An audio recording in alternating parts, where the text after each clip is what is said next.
जलसाक्षरता तसेच रोजगार मेळाव्यातून बेरोजगार तरुणांना दिला जाणारा आधार, आदिवासी भगिनींसाठी भाऊबीज आणि अनाथालयांना माणुसकीच्या भिक्षा फेरीतून मदत देणाऱ्या विलेपार्ले येथील कोकण कट्टा संस्थेचा पुरस्कार देऊन गौरव करण्यात आला। पंचरत्न मित्रमंडळ आणि महाराष्ट्र न्यूज 18 पोर्टर वाहिनीने आयोजित केलेल्या पुरस्कार सोहळ्यात कोकण कट्टाचा सन्मान करण्यात आला।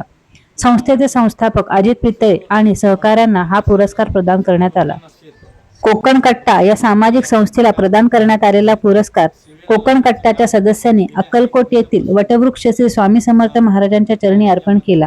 यावेळी श्री स्वामी समर्थ वटवृक्ष देवस्थान अक्कलकोटचे ट्रस्टी महेश इंगळे यांनी कोकण कट्टा सभासदांचे अभिनंदन केले आणि संस्था करीत असलेल्या समाज उपयोगी काम असेच वाढत जावो आणि स्वामी समर्थ महाराज हे कार्य सिद्धीस नेवो ही प्रार्थना केली।